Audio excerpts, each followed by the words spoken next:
అన్ని ఇస్తారు. అయినా కానీ దాని మీద ఏమైనా ఉన్నాయా, ఏమైనా ప్రాబ్లం ఉందా, ఎగ్జిస్టింగ్ సర్వే నెంబర్ మీద ఏదైనా ఉందా అనేది ఎన్కంబరెన్సెస్ ఏమైనా ఉన్నాయా? ఈసీ కూడా బాగానే ఉంది.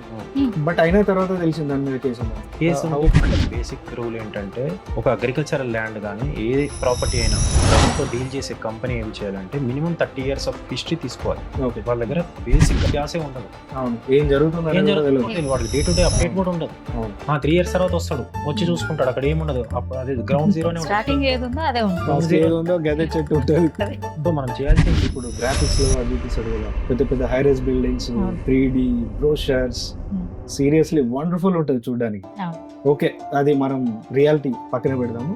బట్ ఒక ల్యాండ్ అక్వైర్ చేసిన తర్వాత ఇమ్మీడియట్ యాక్షన్ ఏముంటుంది ఇస్తారంటే కస్టమర్ని అట్రాక్ట్ చేయడానికి pre launch approvals, pre launch offers అని పెడుతున్నారు. పెట్టి ఏం చేస్తా అంటే ప్రీ లాంచ్ ఆఫర్స్ అనేవి నథింగ్ బట్ ఏంటంటే మన డబ్బుతో డెవలపర్ బిజినెస్ చేయడం.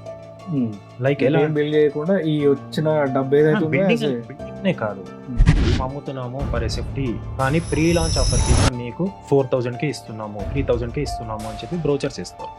బ్రోచర్స్ వేసి హ్యూజ్ గా వైడ్ రేంజ్ ఆఫ్ ప్రమోషన్ ఉంటుంది. స్టిల్ అదే మెంటల్ స్ట్రెస్ ఉంది కదా మోసపోయినప్పుడు, అది హ్యూజ్. అది మనిషికి అంటే అది ఇట్ హర్ట్స్ లైక్ ఎనీథింగ్. అంటే వాళ్ళు మనుషుల్లాగా మారడానికి కూడా చాలా టైం పడుతుంది. సో ఇన్ దట్ కేస్ మీరు ఇచ్చే ఫైనల్ గా అడ్వైస్ ఏంటి కరెక్ట్ గా? ఇప్పుడు prevention is better then cure అంటారు కదా, ఆ ఫేజ్ చూసే కంటే ముందే మనం ఇక్కడ చిన్నగా కొంచెం జాగ్రత్త పడితే. చాలా మంది చేసే మిస్టేక్ ఏంటంటే ఒక బ్రాండ్ అని చెప్పేసి ఎంతసేపు ఆ బ్రాండ్ కి ప్రయారిటీ ఇచ్చి అటువైపు వెళ్తున్నారు చాలా మంది. సో ఇక్కడ ఫస్ట్ ప్రయారిటీ ఇవ్వాల్సింది మన బ్రాండ్. ప్రీ లాంచ్ ఆఫర్ అనేది యాక్చువల్ గా without any prior permissions from the government authorities equal to time.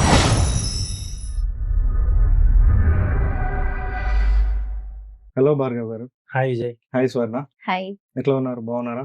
Yeah we are doing good. అయితే ఈ పాడ్కాస్ట్ కి ఫ్రెండ్స్ వీళ్ళు real estate and legal team నుంచి they have been working for very long. So వాళ్ళ opinion, యాక్చువల్గా pros and cons మనం detail గా discuss చేద్దాం టువర్డ్స్ రియల్ ఎస్టేట్. అసలు ఇప్పుడు దానికి వెళ్ళకంటే ముందు నేను ఒక పాయింట్ పెడదాం అనుకుంటున్నా. ఏంటంటే హైదరాబాద్ అనేది India's one of the fastest growing city. In fact world ranking లో కూడా వీఆర్ ఎట్ ఆల్మోస్ట్ టాప్ 10 లో ఉన్నాం. సో అట్లాంటి సిటీ గ్రో అవుతున్నప్పుడు అఫ్ కోర్స్ ప్లస్లు ఉంటాయి, మైనస్లు ఉంటాయి.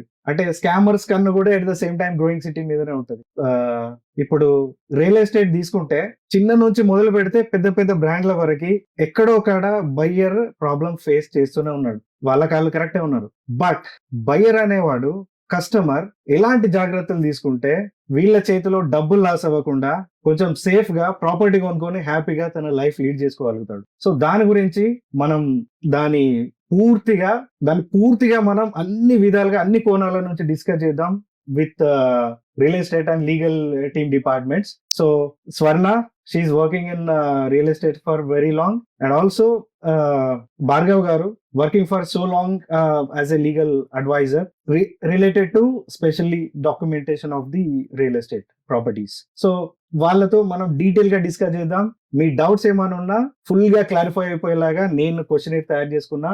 వితౌట్ ఎనీ ఫర్దర్ అడ్డు let's get in to the discussion. Hi.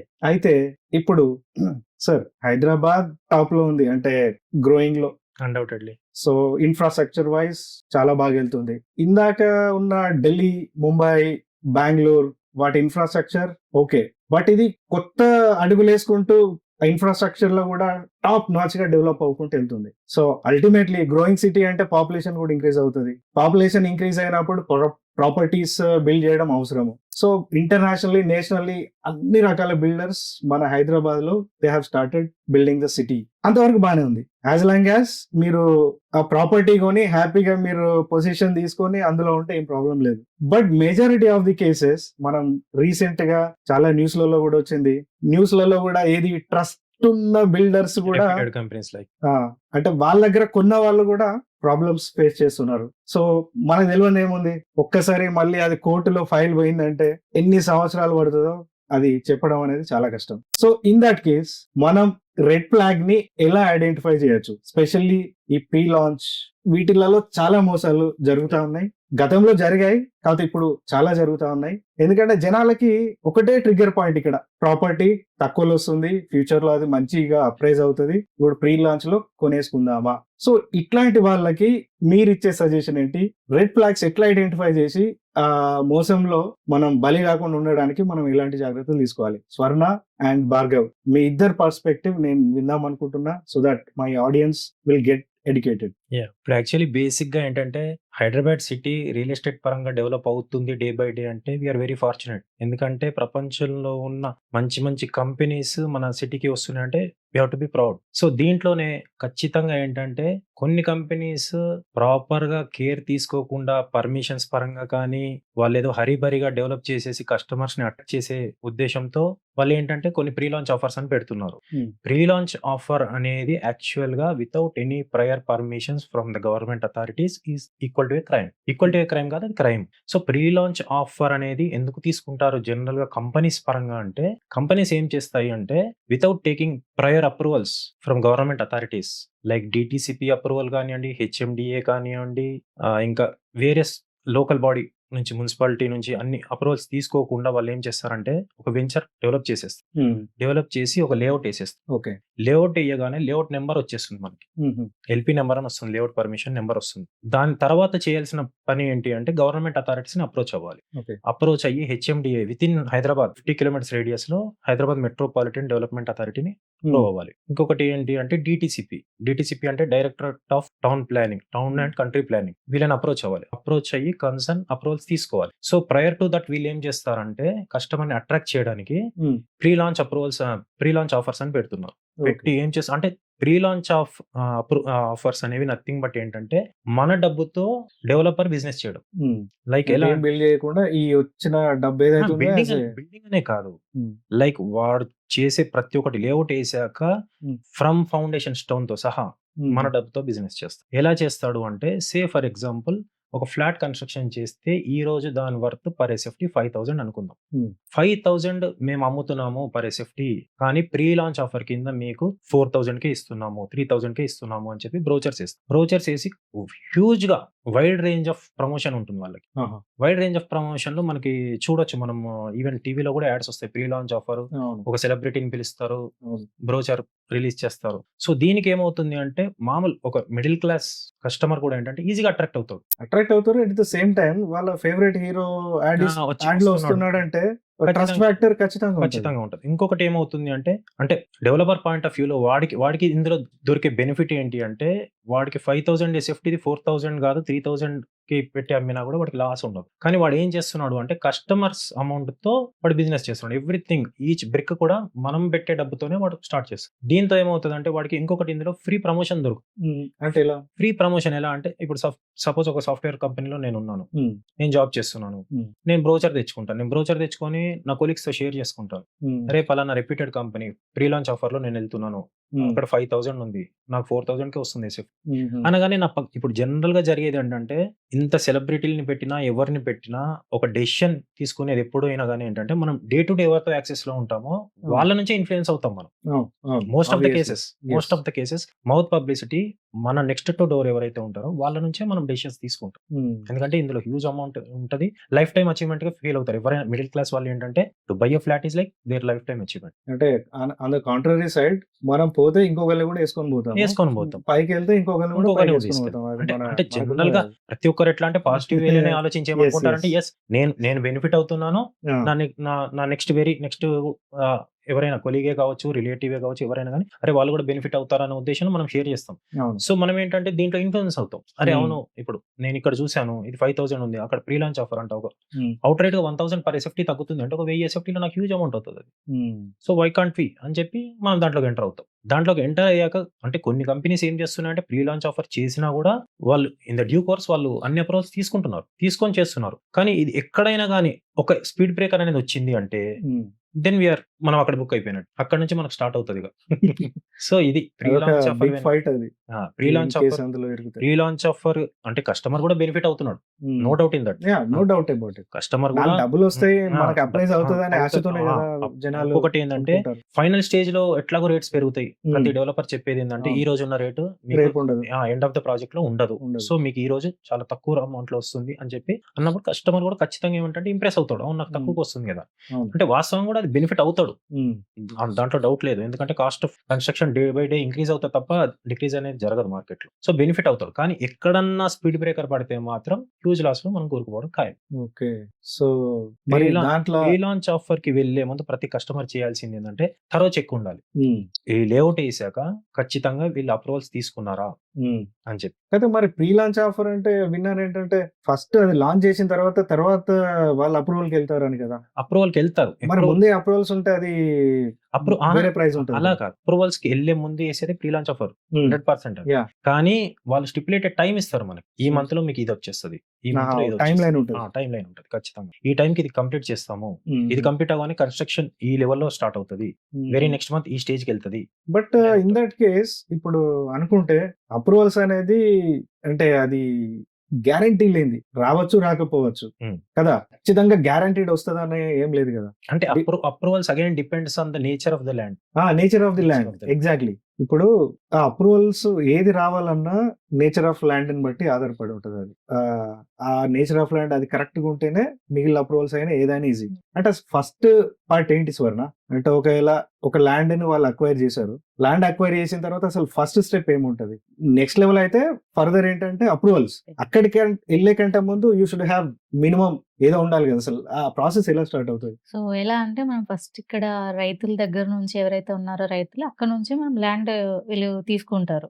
ఇప్పుడు ఒక ల్యాండ్ అక్వైర్ చేసిన తర్వాత ఇప్పుడు అక్కడ బిల్డర్, ఒక పెద్ద బిల్డర్ ప్రీ లాంచ్ ఆఫర్ పెట్టేశాడు.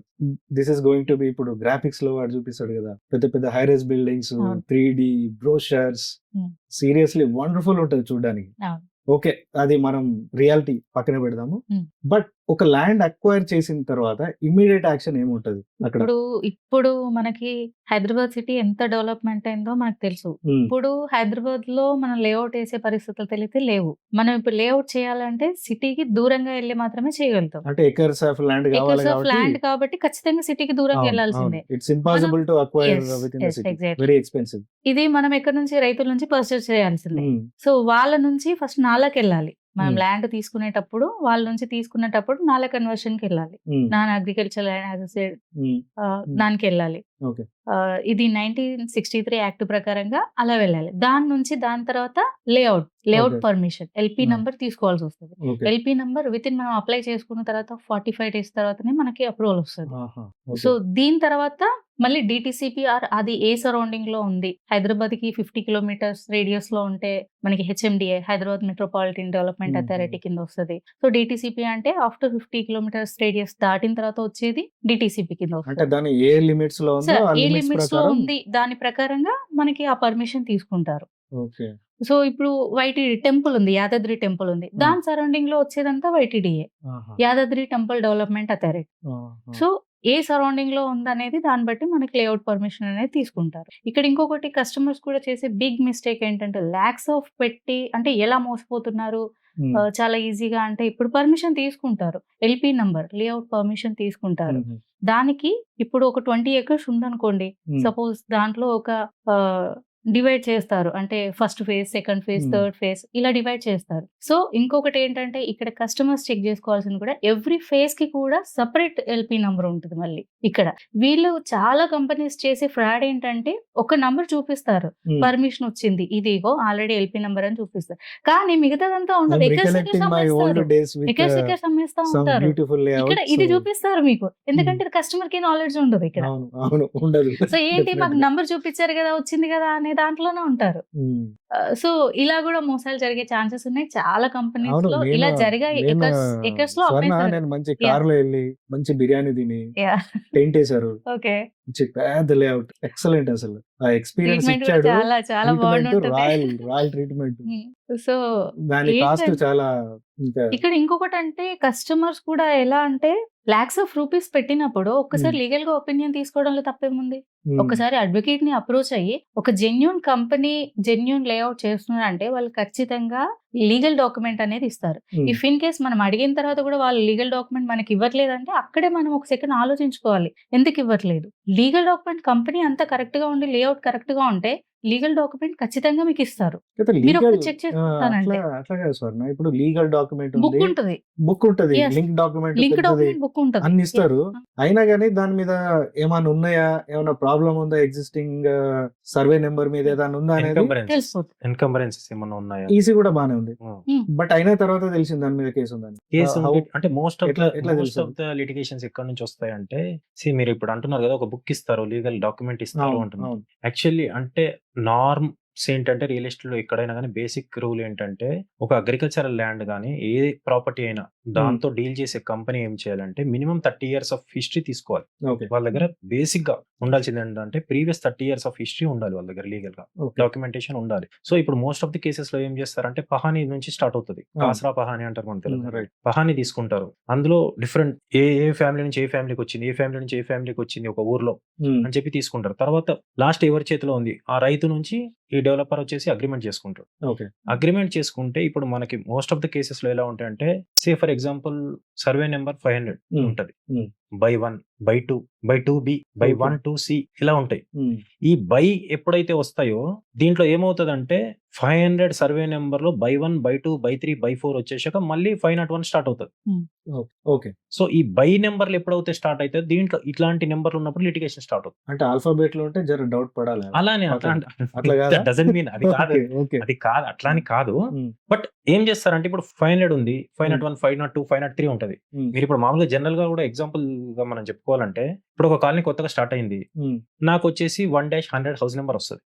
నా పక్కన ఎంటీ ల్యాండ్ ఉంటుంది, ఇంకో ప్లాట్ ఉంటుంది, తను కొనుక్కుంటాడు బట్ ఇప్పుడే కట్టడు. వాడి పక్కన ఇంకోటి ఇమీడియట్ గా కడతాడు. అప్పుడు ఏమొస్తా అంటే నాకు 100-1 వచ్చినప్పుడు నా ఎంటీ ల్యాండ్ పక్కన ప్లాట్ వదిలేసి 100 అక్కడ నుంచి సిరీస్ 1-101 వాడికి స్టార్ట్ అవుతుంది. వీడు ఫ్యూచర్ లో వీడు వచ్చి కట్టుకుంటే వీడికి ఏమవుతుందంటే 1-100/A బై 1 వీడికి వస్తుంది. ఏదో ఒకటి వస్తుంది. సేమ్ ఇదే సెన్స్ లో అక్కడ కూడా ఏం జరుగుతుంది అంటే సర్వే నెంబర్ 500 అంటాడు, 501 502 503 ఇట్లా వెళ్ళిపోతుంటది. ఏమవుతుంది అంటే తర్వాత ఈ ఫార్మర్స్ ఎవరైతే ఉంటారో రైతులు వాళ్ళు పార్టీషన్ అవుతారు. తాత ఉన్న ల్యాండ్ తండ్రులు ఈ జనరేషన్ కి వచ్చే వరకు పార్టీషన్ అవుతారు. అప్పుడు వాళ్ళకి ఏం చేస్తారు, వెళ్ళి సేమ్ లోకల్ ఎంఆర్ఓ అప్రోచ్ అయితే వాడు ఏం చేస్తాడు 500 దాటి 501 ఇవ్వలేడు సర్వే నెంబర్, ఎందుకంటే అది ఆల్రెడీ వేరే వాడికి ఉంటుంది. అప్పుడు ఏం చేస్తాడు 500/A వీడికి, 500/B ఇలా ఇస్తారు. ఇలా ఇచ్చినప్పుడు ఏం చేస్తారంటే డబుల్ రిజిస్ట్రేషన్ అవ్వడానికి ఛాన్సెస్ ఎక్కడ అవుతాయి అంటే ఈ ల్యాండ్ ని ఎప్పుడైతే మనం సబ్ డివైజ్ చేస్తామో అక్కడ లిటిగేషన్ అయ్యే ఛాన్సెస్ ఎక్కువ ఉంటాయి. This is the main reason litigation ఎందుకు అవుతున్నాయి, డబుల్ రిజిస్ట్రేషన్స్ ఎందుకు అవుతున్నాయి అంటే ఒక డాక్యుమెంట్ లో వాడు 500/1 చూపిస్తాడు, ఇంకొకటికి 500/1/B అనేస్తాడు, బై A అనేస్తాడు. ఓకే. అక్కడ జరుగుతాయి లిటిగేషన్స్ అనేది. సో అక్కడ కొంచెం చాలా కాషియస్. ఇప్పుడు స్వర్ణ వీళ్ళకి వచ్చేసరికి ఇప్పుడు అదొక నల్ల కన్వర్షన్ అయింది, అదైంది.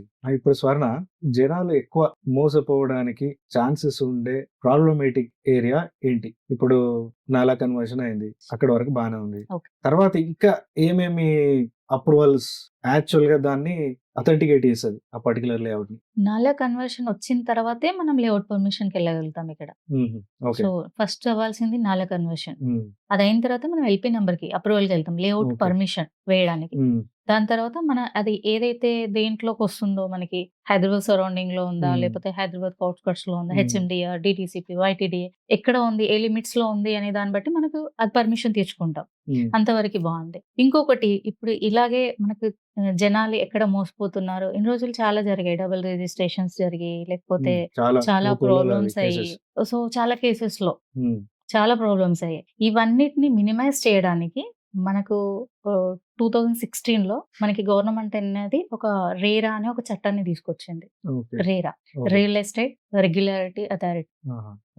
రేరా అప్రూవల్. ఇది కంప్లీట్ గా ఏంటంటే కంప్లీట్ గా టైట్ చేసేస్తుంది. ఎవ్రీథింగ్ మనకు అప్డేట్ ఉంటుంది, కస్టమర్ చెక్ చేసుకోవచ్చు. ఇఫ్ ఇన్ కేస్ ఏదైనా రేరాలో ఉన్న తర్వాత కూడా ప్రాబ్లం అయింది ఇంకా అంటే కనుక కంపెనీ ఎవరైతే ఉన్నారో కంపెనీ ఎండి పైన చాలా చాలా కఠినమైన చర్యలు తీసుకుంటారు ఇంకా తర్వాత. అంటే చాలా ప్రాబ్లమ్ ఫేస్ చేయాల్సి ఉంటది. సో, అంత రిస్క్ తీసుకోరు ఎవరు గూడా.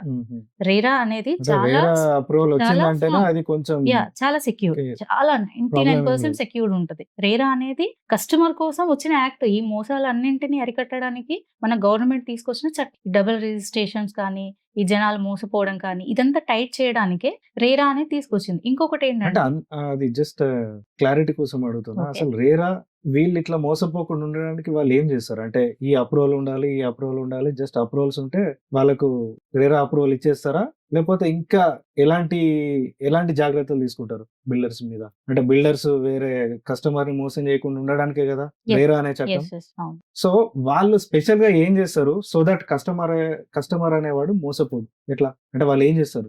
భార్గవ్ గారు అసలు వాళ్ళ మెయిన్ రెస్పాన్సిబిలిటీ మోసం చేయకుండా ఉండడానికి వాళ్ళు తీసుకునే కఠిన చర్యలు ఎలా ఉంటాయి? అసలు ఏం చేస్తారు వాళ్ళు? రేరా వాటికి? యాక్చువల్లీ రేరా అనేది 2016లో తెచ్చిన ముఖ్య ఉద్దేశం ఏంటంటే రియల్ ఎస్టేట్ రెగ్యులేటరీ యాక్ట్. హ్మ్. అవును. సో దాంట్లో ఏంటంటే ప్రతి ఒక్క డెవలపర్ ఎవరైతే లేఅవుట్ వేసి బిజినెస్ చేయాలి అనుకునే వాళ్ళు ఖచ్చితంగా దాంట్లో రిజిస్ట్రేషన్ చేసుకోవాలి. హ్మ్. It's a basic online registration. Okay. Okay. ఆన్లైన్‌లో ఎళ్లి మన కంపెనీ పేరు మీద ఈ సర్వే నంబర్ ల్యాండ్‌ని రేరాలో ఒకసారి రిజిస్ట్రేషన్ చేస్తే, ఆ పర్టిక్యులర్ ల్యాండ్‌ని వేరే ఏ కంపెనీ కూడా మళ్ళీ దాన్ని పర్చేజ్ చేయడం కానీ, ఆ సర్వే నంబర్‌తో బిజినెస్ చేయడం కానీ కుదరదు. సో, హ్మ్. మాక్సిమం రిస్క్ అనేది డబుల్ రిజిస్ట్రేషన్ అనేది అక్కడికి స్టాప్ అవుతుంది. Okay. For example X company అనేది రేరాలో సర్వే నంబర్ 1 ఎళ్లి ఆన్లైన్‌లో రిజిస్ట్రేషన్ చేసుకుంటే, ఇంకా ఏ కంపెనీ కూడా ఆ సర్వే నంబర్‌తో మళ్ళీ రిజిస్ట్రేషన్ చేయడం అనేది కుదరదు. ఒకసారి రిజిస్ట్రేషన్ చేశారు అంటే డెడికేటెడ్‌గా ఆ కంపెనీయే డీల్ చేస్తది బిజినెస్. ఆ హుహు. పర్టిక్యులర్ సర్వే నంబర్ ల్యాండ్‌ని. హుహు. సో, అక్కడ most of the double registration risk అనేది మినిమైజ్ అయిపోతుంది. హుహు. సో, దీంట్లో ఏంటంటే రేరా ఏం చేస్తది? హ్మ్. అంటే కస్టమర్ ఏ రకంగా సేవ్ చేస్తది అని అడిగారు అవును. మీరు. అవును. సో, రేరాలో ఏంటంటే ఒకసారి రిజిస్ట్రేషన్ చేసుకున్నాక రేరా ఎలాంటి సేఫ్టీ మెజర్స్ ఇస్తుంది కస్టమర్స్‌కి అంటే, వన్స్ రిజిస్ట్రేషన్ అయిపోయాక కస్టమర్‌కి స్టిప్యులేటెడ్ టైమ్ ఇస్తుంది హుహు. ప్రతి కంపెనీ. ఓకే. ఫర్ ఎగ్జాంపుల్ మీరు ఈరోజు డౌన్ పేమెంట్ చేస్తారు, కొంత టోకెన్ అడ్వాన్స్ అని ఇస్తారు. హ్మ్. ఓకే. దాని తర్వాత పెడతది. ఒక 3 మంత్స్ టైమ్‌లో ఫస్ట్ స్లాబ్ పడగానే నాకు ఇంత హ్మ్. అమౌంట్ ఇవ్వాలి. హ్మ్. సెకండ్ స్లాబ్‌కి ఇంత ఇవ్వాలి. హ్మ్. వితిన్ 2 ఇయర్స్ నేను కన్‌స్ట్రక్షన్ కంప్లీట్ చేస్తాను. లాస్ట్‌కి రిజిస్ట్రేషన్ టైమ్‌కి ఫుల్ అండ్ ఫైనల్ అమౌంట్ ఇచ్చేసేయాలి. ఓకే. తర్వాత దాంట్లో మెయింటెనెన్స్ చార్జెస్ ఏమంటారు, ఫండ్ ఉంటది. రిజర్వ్ ఫండ్ ఉంటది ప్రతి ఫ్లాట్స్‌కి. హుహు. సో, ఇవన్నీ వాళ్ళు మొత్తం ఏసి మనకి ఒక పిక్చర్ ఇచ్చేస్తారు బ్రోచర్‌తో పాటే. ఓకే. ఇచ్చినప్పుడు ఇందులో ఎక్కడ కూడా డీవియేట్ అయింది కంపెనీ అంటే we can approach RERA. Okay. అంటే వాళ్ళు ఎట్లా ఇన్వాల్వ్ అవుతారు? ఇన్ కేస్ ఇప్పుడు రేరా అప్రూవ్డ్ లేఅవుట్‌లో నేను తీసుకున్నా. యెస్. బట్ తర్వాత తెలిసింది ఏదో జరిగింది. డీవియేట్ అవుతుంది. ఆ!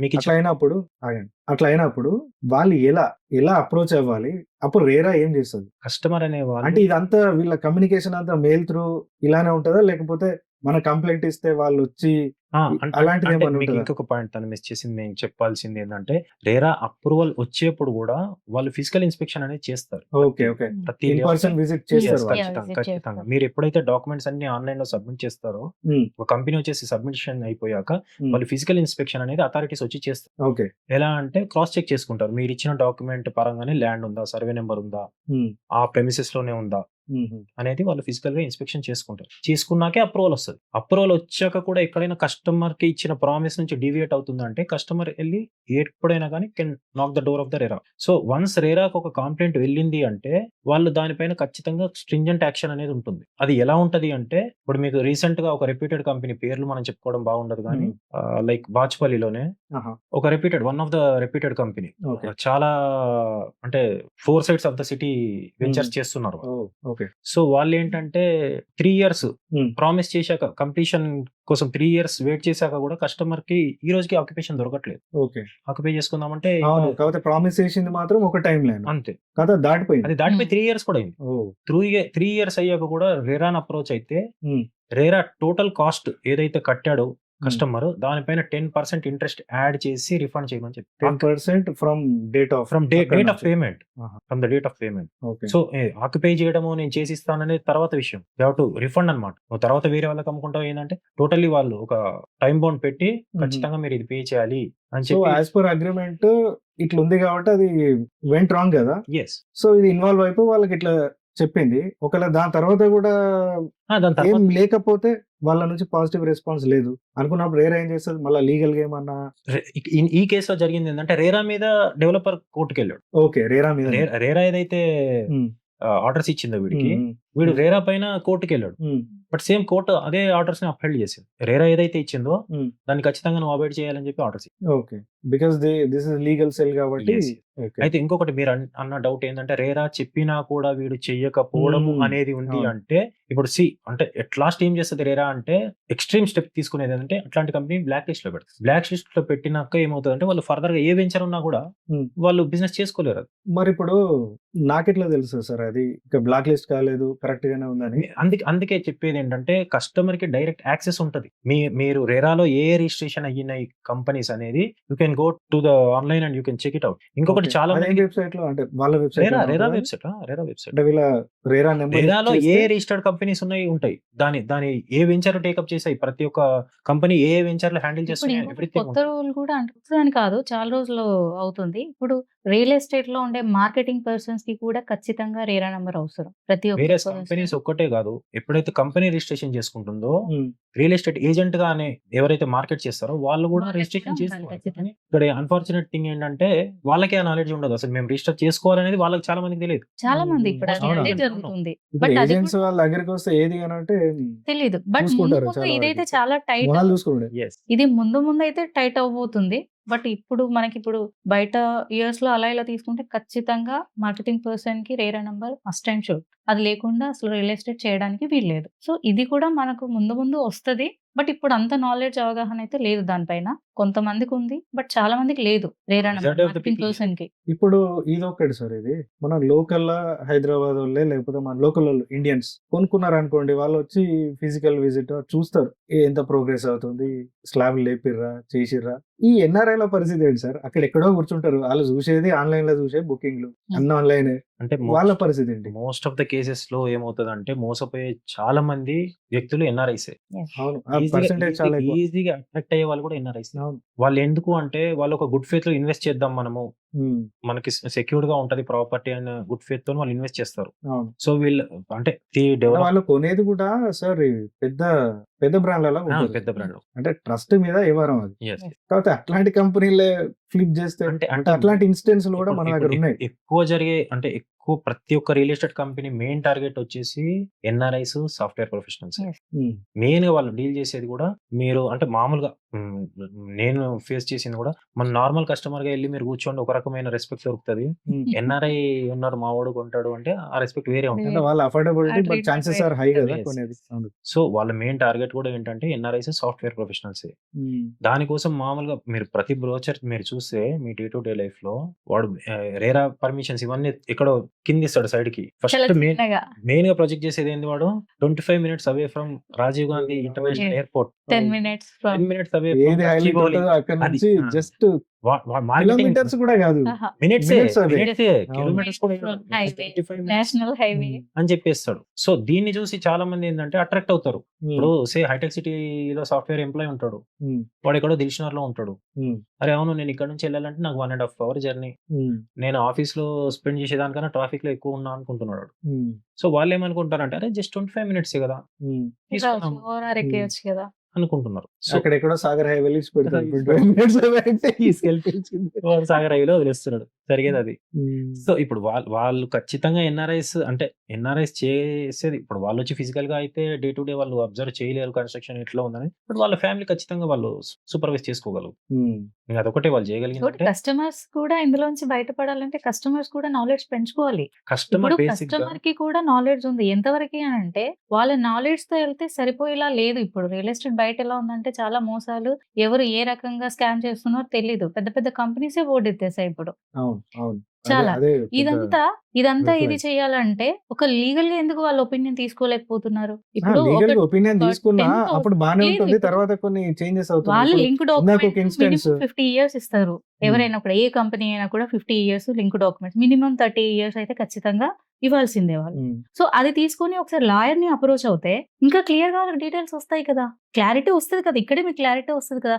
లాయర్ ఫీ ఎంత ఉంటుంది? 10,000 20,000 పెట్టడానికి ఇబ్బంది పడి lakhs of rupees లో మోసపోతున్నారు కదా. ఇప్పుడు ఒకటి ఇప్పుడు ఎంప్లాయీస్ అయినా ఎవరైనా Hmm. ఒకవేళ డబ్బులు ఉన్నా డైరెక్ట్ డబ్బులు ఎవరు పెట్టట్లేదు, లోన్కి వెళ్తున్నారు. Yes. లోన్కి వెళ్తే ఒక కామన్ మ్యాన్ గా భరోసా ఏంది, అంటే బ్యాంకు లీగల్ అడ్వైజ్ అనే పెడుతుంది, వాళ్ళంతా డాక్యుమెంట్ వెరిఫికేషన్ చేసిన తర్వాతనే లోన్ అప్రూవ్ చేస్తున్నారు కదా. ఇప్పుడు నేను ఎస్బీఐలో అప్రూవ్ చేసిందంటే నాకు మొత్తం ఫుల్ ఇక స్ట్రాంగ్, ఓకే, ఇక టెన్షన్ లేదు, అక్కడనే అప్రూవ్ అయిందంటే అన్ని కరెక్ట్ ఉంటాయి అని నేను అనుకుంటా. బట్ ఎండ్ రిజల్ట్ వాడు ఒకవేళ బోర్డు దింపిన తర్వాత బ్యాంకును పోయి అడిగితే ఏమంటుందంటే, నేను నీ డాక్యుమెంట్స్ చూసి నిన్ను వెరిఫై చేసి నువ్వు కట్టాల్సిందే Yes. Hmm. అని కూర్చుంటుంది. Hmm. ఇప్పుడు ఇది Hmm. కరెక్టేనా? ఇప్పుడు అంటే మీరు ఒక ఓకే కామన్ మ్యాన్ ఎలా దాన్ని మీరు ఎలా ఫేస్ చేయాలి? బ్యాంక్కి వెళ్ళారు, మీకు వచ్చింది, ఓకే. కొంతమంది బ్యాంక్కి వెళ్ళకుండా తీసుకుంటారు, వాళ్ళ పరిస్థితి ఏంటి, ఎలా తెలియాలి వాళ్ళకి? ఇదంతా ఎలా తెలియాలి? డాక్యుమెంట్ నాలెడ్జ్ లేదు కొంతమందికి. ఇప్పుడు ఈ నాలెడ్జ్ రేరా, ఇవన్నీ కూడా తెలియదు ఎవరికి. ఇప్పుడు ఒక కామన్ మ్యాన్ కి ఎలా తెలుస్తుంది?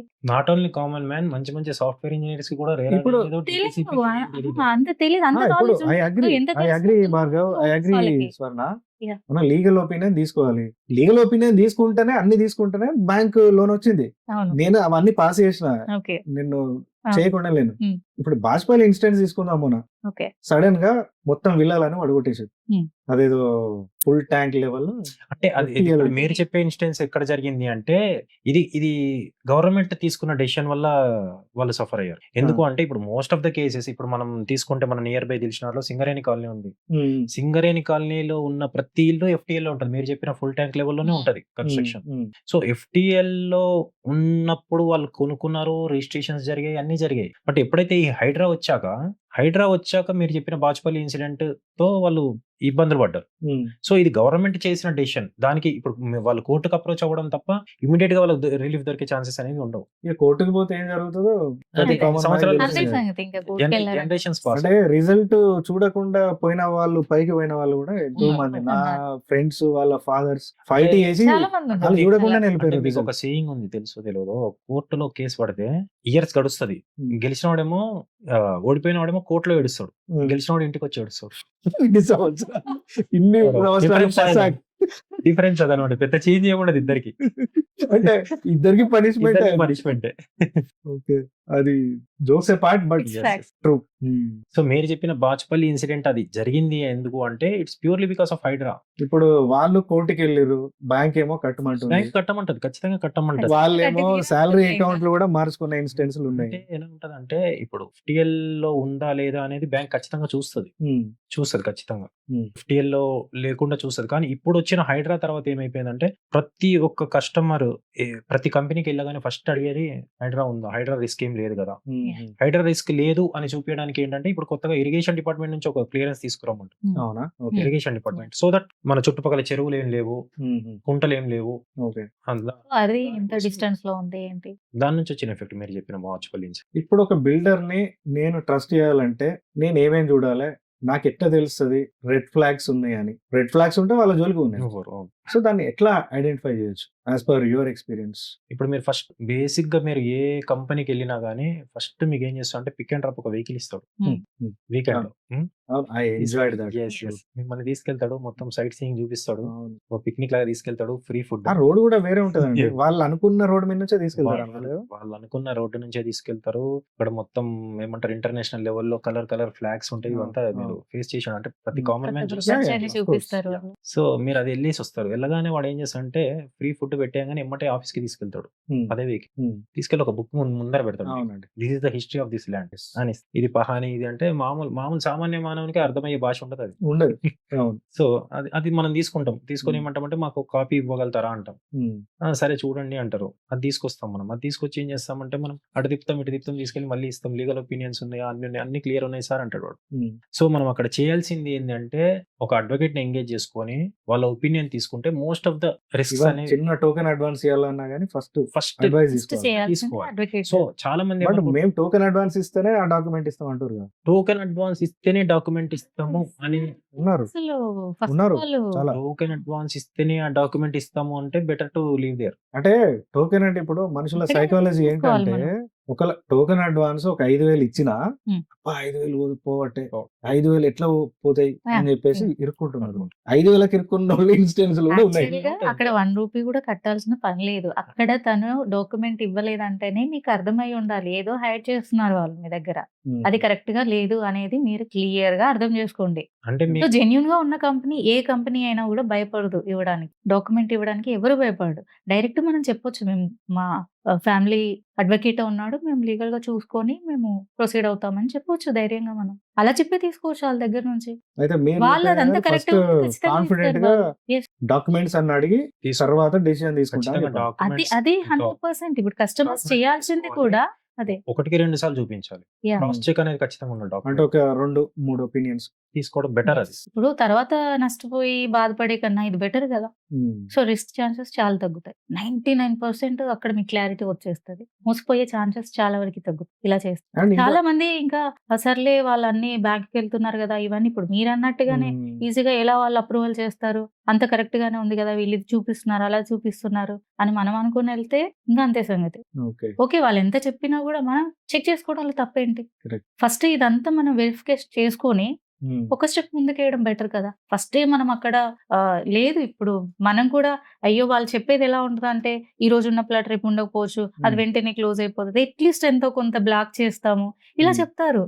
అంత సీన్ ఏముండదు, ఆ ప్లాట్ ఎక్కడికి పోదు, మీకోసం అలాగే ఉంచుతారు, మీకోసం వెయిట్ చేస్తారు. బిల్డప్ అందులో Yeah. ఏం ఉంటది అంటే ఈ మంత్ ప్రైస్ ఇది, Yeah. నెక్స్ట్ వచ్చే next month Next. Next month Next month. Going to be high Next control. అది ఎవరు month. పెంచుతారు ఎందుకు పెంచుతారు అర్థం కాదు. మాకు Like డైలాగ్ చెప్తారు. కొట్టుండే, బాస్ ఇప్పుడు మేము యార్డ్స్లలో అమ్ముతున్నాం గానీ Hmm. ఇంకొక 2-3 సంవత్సరాలు పోయిందనుకో అది ఎస్ఎఫ్టీలో అమ్ముతాం, అది ఇదే కాస్ట్ ఎస్ఎఫ్టీలా Okay. చూసుకో ఎన్ని ఎక్స్లు అవుతుందో చూసుకో బాస్ అంటే ఇక మనం ఎట్లుంటది ఇక కరోడ్పతి Yeah. అయినట్టు ఊహించుకున్నాం అప్పుడే అదే moment. అయితే ఇప్పుడు మీరు చెప్పేది ఏంటంటే రిస్క్స్ అనేది ఖచ్చితంగా ఉంటాయి. Yeah. అయితే రిస్క్స్ డాక్యుమెంట్ పరంగా ఉండేటివి రెప్యూటెడ్ కంపెనీస్ లో చాలా తక్కువ ఉంటాయి. Hmm. డాక్యుమెంటేషన్ లో వాళ్ళు పర్ఫెక్ట్ గానే ఉంటారు. రెప్యూటెడ్ కంపెనీస్ ఇప్పుడు జరిగేవి ఎక్కడ జరుగుతున్నాయి, వాళ్ళ వల్ల కస్టమర్ ఇబ్బందులు పడుతున్నాడు అంటే most of the construction lapses delays వల్లనే. Hmm. వాడు ప్రామిస్ చేసిన టైంకి కంప్లీట్ అవునవును చేయలేకపోతుంది. టైం కి పొజిషన్ అయితే Yes. అయ్యే ఛాన్స్ ఈవెన్ కుదరదు. పెద్ద బ్రాండ్స్ అయినా కుదరదు. పరిస్థితి లేదు. ఎందుకు అంటే ఈ ప్రీ లాంచ్ ఆఫర్స్ మెయిన్ గా ఇబ్బంది పెట్టేది ఈ ప్రీ లాంచ్ ఆఫర్స్. వాడు ఏం చేస్తాడంటే ఫస్ట్ ప్రీ లాంచ్ ఆఫర్ లో కస్టమర్ దగ్గర నుంచి పూల్ చేసేస్తాడు అమౌంట్. Hmm. పూల్ చేశాక ఏం చేస్తాడంటే వాడు అనుకున్న టార్గెట్ రాదు, Hmm. కన్స్ట్రక్షన్ చేసే అమౌంట్ వాడికి పూల్ కాదు, ఓకే. సో వాడు ముందుకు వెళ్ళలేడు. అంటే కన్స్ట్రక్షన్ కాస్ట్ పెరుగుతుందనా? అంటే వాడు ఎట్లా చూస్తాడంటే మీ డబ్బుతో వాడు బిజినెస్ స్టార్ట్ చేస్తాడు. ఎగ్జాక్ట్లీ. చేస్తాడు Hmm. ఫర్ ఎగ్జాంపుల్ 100 ఫ్లాట్ కట్టాలనుకుంటాను, అవును. నాకు బుకింగ్స్ ఒక 25 వచ్చాయి, రైట్ రైట్. 25తో స్టార్ట్ చేస్తాడు. ఓకే. స్టార్ట్ చేశాక 75% మిగతాది అసలు ప్రోగ్రెస్ ఏ ఉండదు. చూస్తాడు వాడు ఒక 6 months చూస్తాడు, 1 year చూస్తాడు, రాదు. వాడు ఏం చేస్తాడు మన అమౌంట్ తో అక్కడ ఇన్వెస్ట్ చేస్తాడు, చూద్దాం నెక్స్ట్ కస్టమర్ వచ్చాక మళ్ళీ స్టార్ట్ చేద్దాం. మోస్ట్ ఆఫ్ ద కేసెస్ మీకు యాజ్ ఆన్ టుడే అంటే అఫీషియల్ డేటా ప్రకారము 3 lakhs ఫ్లాట్స్ అట్లా ఆగిపోయినాయి. Yes. 3 lakhs ఫ్లాట్స్ అంటే అర్థం చేసుకోండి ఏ రేంజ్ లో. అందులో రెప్యూటెడ్ కంపెనీస్ ఉన్నాయి, చిన్న చాలా చిన్న ఉన్నాయి. ఉన్నాయి. చిన్న అన్ని ఉన్నాయి, companies. పెద్ద పెద్ద కంపెనీస్ కూడా ఉన్నాయి. ఇంకొకటి ఏంటంటే ఈఎంఐ చాలా మంది అట్రాక్ట్ అవుతారు. అరే మనం ఒక చిట్టి కట్టుకున్నట్టే వెళ్ళిపోతుంది అది ఈఎంఐ పెట్టుకుంటే, పెట్టి కట్టుకున్నట్టు కాదు జీవితం రాసి అలా లైఫే కోల్పోయిన వాళ్ళు ఉన్నారు. అలా పెట్టి ఈఎంఐ ఎలాగంటే వాళ్ళకు టార్గెట్ పెట్టుకుంటారు. అంటే చాలా కంపెనీస్ ఇందులో జెన్యూన్ ఉన్న కంపెనీస్ చాలా తక్కువ, వేల మీద లెక్క పెట్టవచ్చు, కానీ చాలా ఫేక్ కంపెనీస్ ఉంటాయి. ఈఎంఐ పెట్టారంటేనే చాలా డౌట్ అది. వాళ్ళు ఏంటంటే ఇన్ని మంత్స్ ఈఎంఐ అని పెడతారు.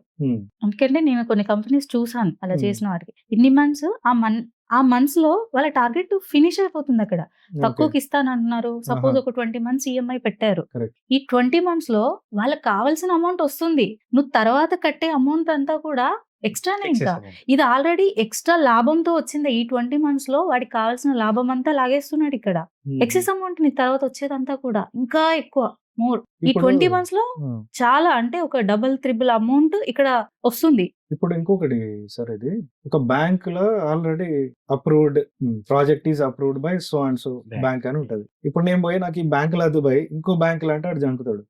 ఇదేంటి సార్, ఇది కూడా రెడ్ ఫ్లాగ్ ఏనా? ఇంకో బ్యాంక్ ఏం కాదు, ఎట్లా అది రెడ్ ఫ్లాగ్ కాదు. అది ఎందుకు అంటే ఇప్పుడు కొన్ని కంపెనీస్ ఏం చేస్తాయంటే వాళ్ళ రెప్యుటేషన్ తో ఒక ప్రాజెక్ట్ 2 ప్రాజెక్టులు ఒక బ్యాంక్ తో డీల్ టైప్ చేసాక అవుతాయి. టైప్ అవుతాయి. Type Right. అయ్యాక వాళ్ళకి ఒక బాండింగ్ కుదురుతుంది. Yes. రైట్. వాళ్ళకి అంటే ఫైన్ ప్రాసెసింగ్ ఉంటది వాళ్ళకి. ఈ బిల్డర్ కి మనకు ఆల్రెడీ ప్రీవియస్ కస్టమర్ అని చెప్పి స్మూత్ ప్రాసెసింగ్ ఉంటది. ఉంటది. వేరే బ్యాంక్ కి వెళ్తే కనుక మళ్ళీ మొదలెట్టాలి మళ్ళీ ఫస్ట్ ముందు నుంచి. నుంచి start అవుతుంది. అది దట్స్ ద రీజన్ వాళ్ళు రిస్క్ కొంచెం అనేది ఉండదు. ఓకే. అందులో మనం రిస్క్ ని డౌట్ పడాల్సిన అవసరం. ఓకే. ఇప్పుడు ఒక కామన్ మ్యాన్ కి ఇల్లు కొనుక్కోవడం అనేది ఒక డ్రీమ్, అదొక ఎమోషన్. సంవత్సరాలు డబ్బులు కూడా పెట్టుకొని ఇప్పుడు మనం 100 రూపాయలు సంపాదించాలంటే 30 రూపాయలు కట్టి 70 రూపాయలు ఇంట్లోకి తెచ్చుకొని ఆ 70 రూపాయల నుంచి మళ్ళీ ఒక 50 ఖర్చు పెట్టుకొని 20 జోడించుకొని ఒక డబ్బు మినిమం అమౌంట్ వేసుకొని దాని డౌన్ పేమెంట్ కట్టుకొని ఈఎంఐల మీద తీసుకుంటారు ఇల్లు. అది మనీ లాస్ అయితే మహా అంటే లాస్ అని చెప్పేసి ఓకే ఇంకా ముందుకెళ్తారు. అది పెద్ద బ్లెండర్ కానీ బట్ స్టిల్ కదా మెంటల్ స్ట్రెస్ ఉంది కదా మోసపోయినప్పుడు, అది హ్యూజ్ అది మనిషికి. అంటే అది ఇట్ హర్ట్స్ లైక్ ఎనీథింగ్. అంటే వాళ్ళు మనుషుల్లాగా మారడానికి కూడా చాలా టైం పడుతుంది. సో ఇన్ దట్ కేస్ మీరు ఇచ్చే ఫైనల్ గా అడ్వైస్ ఏంటి కరెక్ట్ గా? ఇప్పుడు prevention is better then cure అంటారు కదా, ఆ ఫేజ్ చూసే కంటే ముందే మనం ఇక్కడ చిన్నగా కొంచెం జాగ్రత్త పడితే సెట్. సో మీ ఒపీనియన్, మీరు ఇచ్చే అడ్వైస్ ఏంటి ఫైనల్ గా ఒక కస్టమర్ కి ఇవ్వాలనుకుంటే? మీరు అన్నట్టుగా ఒక ప్లాట్ కావచ్చు, ఒక ఫ్లాట్ కావచ్చు, ఏదైనా కూడా ఎమోషనల్ బాండింగే. నాట్ ఓన్లీ ఒక పర్సన్ మీద కాదు, ఆ పర్సన్ ని నమ్ముకొని చాలా మంది డిపెండ్ అయి ఉంటారు. వాళ్ళందరూ కూడా ఎమోషనల్ గా కనెక్ట్ అయి ఉంటారు దానికి. ఫర్దర్ జనరేషన్ కి కూడా ఇప్పుడు ఫ్యూచర్ గురించి ఆలోచించే కదా వాళ్ళు ఈ రోజు ఇన్వెస్ట్ చేసింది, తీసుకుంది. కనెక్ట్ అయి ఉంటారు ఆల్వేస్లీ. అలాంటి మోసాలు ఏదైనా జరిగినప్పుడు అసలు తట్టుకోలేరు. సో ఇక్కడ చాలా మంది చేసే మిస్టేక్ ఏంటంటే ఒక బ్రాండ్ అని చెప్పేసి ఎంతసేపు ఆ బ్రాండ్ కి ప్రయారిటీ ఇచ్చి అటువైపు వెళ్తున్నారు చాలా మంది. సో ఇక్కడ ఫస్ట్ ప్రయారిటీ ఇవ్వాల్సింది మనకు బ్రాండ్ కాదు, మనకు నెక్స్ట్ ఎవరైతే తెలిసిన వాళ్ళు ఉన్నారో, వెల్ విషర్స్ ఉన్నారో, అక్కడ నుంచి కొంచెం డెప్త్ గా ఎంక్వైరీ చేసుకుంటే సో మనకు తెలిసిన వాళ్ళ నుంచి వెళ్ళడం ఇంకా బెటర్ ఉంటుంది. ఇలాంటి మోసపోకుండా ఉంటారు. ఇంకా లీగల్ గా ఎలాగో మనం ఇందాక మాట్లాడుకున్నట్టుగా అది ఖచ్చితంగా చెక్ చేసుకోవాలి. సో ఇక్కడ బ్రాండ్ కి ప్రయారిటీ ఇవ్వకుండా రియాలిటీలో ఇప్పుడు బ్రాండ్ ఒకసారి ఇప్పుడు ఎవరో వస్తారు హీరోయిన్స్ ని హీరోస్ ని పెట్టేసి యాడ్స్ చేస్తున్నారు, వాళ్ళకి యాడ్స్ కి ఎంతైనా ఖర్చు పెడతారు. ఇప్పుడు వాళ్ళు చెప్పినంత మాత్రాన ఎన్ని కంపెనీస్ ఈ రోజు ఉన్నాయి రోడ్ మీద, ఎన్ని కంపెనీస్ ఎత్తేసారు చెప్పిన వాళ్ళే కదా. మరి బ్రాండ్ అవేర్నెస్ కోసం హీరో బ్రాండ్ పెంచుకుంటారు. వాళ్ళకి అంత మ్యాటర్ ఏం కాదు. బ్రాండ్ ఒక సెలబ్రిటీని పిలిచి వాళ్ళకు ఇది చేయించుకోవడానికి ఇప్పుడు చాలా మంచి మంచి కంపెనీస్ ఉన్నాయి. బట్ వాళ్ళు మౌత్ పబ్లిసిటీ ఉంటుంది. కొన్ని కంపెనీస్ జెన్యున్ కంపెనీస్ ఉన్నాయి, లేవని కాదు. సో చాలా మంది ఇక్కడ వెళ్ళేదంటే బ్రాండ్ కి ప్రయారిటీ ఇచ్చి వెళ్తున్నారు. అది కూడా మోసపోవడానికి వన్ ఆఫ్ ద రీజన్ అవుతుంది. చాలా మోసాలు పెద్ద పెద్ద కంపెనీస్ లోనే చాలా మోసాలు జరిగాయి, చాలా మంది మోసపోయారు. అలా కాకుండా మన వెల్ విషర్స్ ఎవరైతే ఉన్నారో వాళ్ళ నుంచి కూడా ఒక ఒపీనియన్ తీసుకొని, అంటారు కదా నలుగురిని అడిగితే ఒక్కొక్కరిది ఒక్కొక్క ఒపీనియన్ ఉంటుంది. సో ఎక్కడి నుంచి ఏది వస్తుందో అది చెక్ చేసుకొని లీగల్ గా ఎవ్రీథింగ్ మనం కొంచెం టైట్ ముందుగానే చేసుకుంటే సో దాని బారిన పడకుండా ఉండొచ్చు. ఖచ్చితంగా చాలా బెటర్ ఉంటుంది. ఇంకా సార్ మీరు లీగల్ పాయింట్ ఆఫ్ వ్యూలో చూసుకుంటే మనం ఫస్ట్ బేసిక్ గా చేయాల్సింది ఏంటంటే ప్రతి డాక్యుమెంట్ ని తరో చెక్ చేసుకోవాలి. తరో చెక్ కాదు, క్రాస్ చెక్ కూడా చేసుకోవాలి అవసరం. ఓకే. ఎలా అంటే from each and every document pertaining to the land కాకుండా అప్రూవల్స్ కూడా, పర్మిషన్ కాపీస్ కూడా ఎంతవరకు జెన్యూన్ అనేది చూసుకోవాలి. ఇన్ కేస్ అన్ని జెన్యూన్ గా ఉన్నాయి, తర్వాత జరిగే మనకి రిస్క్ ఎక్కడ ఫేస్ చేస్తామంటే కన్స్ట్రక్షన్ డిలేస్ జరుగుతాయి. ఆ డిలేస్ ని కూడా మనం రెగ్యులర్ సూపర్విజన్ అనేది ఉండాలి. మనం ఫిజికల్ గా సూపర్వైజ్ చేస్తూ ఉండాలి. ఎందుకంటే మనం నమ్మి ఒకరి దగ్గర డబ్బులు పెట్టాము అంటే మనం చాలా మంది చేసేది ఏంటంటే ఇన్వెస్ట్ చేసాము 3 years తర్వాత completion. Most of the NRIs అదే. 3 years తర్వాత వరకు వాడికి దాని మీద ధ్యాసే ఉండదు. ఏం జరుగుతుంది వాడికి డే టు డే అప్డేట్ కూడా ఉండదు. 3 years తర్వాత వస్తాడు, వచ్చి చూసుకుంటాడు, అక్కడ ఏముండదు. అప్పుడు అదే గ్రౌండ్ జీరోనే స్టార్టింగ్ ఏది ఉందో అదే ఉంటుంది. చెట్టు ఉంటుంది.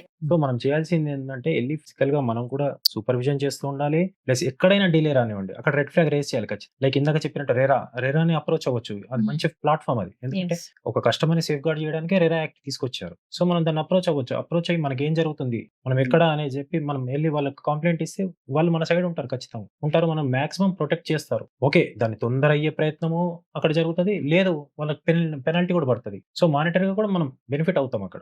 ఎన్ని రోజుల నుంచి మనం ఫైనాన్షియల్ లాస్ ఏదైతే ఫేస్ చేసామో అట్లీస్ట్ అదైనా మనకు దక్కుతుంది. చాలా మంది ఎంతసేపు ఇది ఏ అప్రూవల్ లో ఉంది, ఏ జోన్ లో ఉంది, ఇదే చూసుకుంటున్నారు తప్పితే ఈ రేరా గురించి పెద్దగా అవగాహన ఇంకా రాలేదు. బట్ అది మస్ట్ అండ్ షుడ్, అది ఎంక్వైరీ చేసుకోవాలి. పెద్ద అడ్వాంటేజ్ ఒకవేళ రేరా అండర్ లో ఉంటే ఎందుకంటే you can utilise that opportunity in case ఏదైనా పోతే. ప్రతి ఒక్కటి రేరా అండర్ లోనే ఉంటాయి. రేరా లేకుండా అసలు లేఅవుట్లు చేసి ఇప్పుడు బిజినెస్ చేసే వాళ్ళు ఎవరు రేరా లేకుండా లేరు. ఇప్పట్లో అయితే అవి లేవు. లేవు. బట్ అంతకు ముందు పాతవంతా జీపీ ఇప్పుడు లేఅవుట్ చాలా జరిగాయి. చాలా జరిగినాయి. చాలా అది జరిగాయి. అది నెక్స్ట్ లెవెల్. అది మీరు బ్రోచర్ మీద రేరా అప్రూవల్ ఉంటది. మోస్ట్ ఆఫ్ ద కాదు 99.9% ఆఫ్ ద కస్టమర్స్ అసలు రేరా అంటే ఏంటి అనేది తెలియదు. తెలీదు.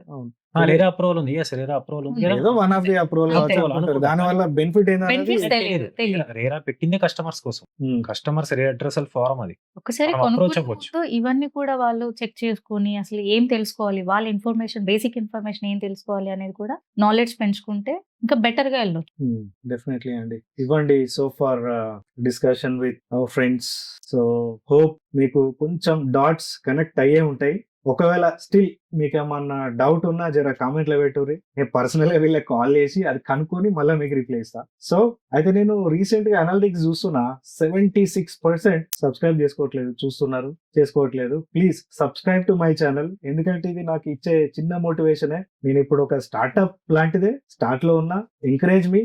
నేను కొంచెం ఫర్దర్ గా గ్రో అవుతే నా కంటెంట్ లో కూడా క్వాలిటీ కూడా డెఫినెట్లీ ఇంప్రూవ్ చేసుకుంటూనే వస్తున్నాను, చేసుకుంటూ వెళ్తూ ఉంటాను. So stay tune further more updates and more topics to come. So thank you so much for your time. So final గా మా ఛానల్ గురించి any endorsement from both of you? చూస్తున్నాము. నేను ఆల్మోస్ట్ 6 months నుంచి రెగ్యులర్ ఫాలోవర్ నేను విజయ్ గారి channel కి. So తను పర్టికులర్ గా ఒక సబ్జెక్ట్ కాకుండా డిఫరెంట్ ఏరియాస్ కవర్ చేస్తున్నాడు. తను ఫ్రమ్ సాఫ్ట్వేర్ నుంచి రియల్ ఎస్టేట్ వరకు, అంటే యూ కెన్ అజ్యూమ్ ఎక్కడ కూడా యూ కెనాట్ కంపేర్ అనమాట ఫీల్డ్స్ కూడా. So do subscribe to his channel. మీరు ఇచ్చే మోటివేషన్ తనకి చాలా ఎంకరేజ్మెంట్ ఇస్తుంది. Thank you. సో నేను చాలా రోజుల నుంచి విజయ్ గారి వీడియోస్ అన్ని చూస్తున్నాను. చాలా బాగా చేస్తున్నారు. ఒక్కొక్క వింగ్ నుంచి డిఫరెంట్ వింగ్స్ నుంచి తీసుకొని అంటే అందరు యాంకర్స్ లాగా కాకుండా కరెక్ట్ గా, అంటే ఏదైతే జనాలకు అవసరం ఉందో ఆ పాయింట్స్ కరెక్ట్ గా రేస్ చేసి చాలా మంచి కంటెంట్ ఇస్తున్నారు. ప్రతి వింగ్ నుంచి కూడా మనకి నాలెడ్జ్ ఇవ్వడానికే చూస్తున్నారు. సో ప్రతి ఒక్కరూ సబ్స్క్రైబ్ చేసుకోండి. ఇంకా చాలా మంచి కంటెంట్ తో మన ముందుకు వస్తూ ఉంటారు. సో మీ సపోర్ట్ కూడా ఖచ్చితంగా కావాలి. Do subscribe.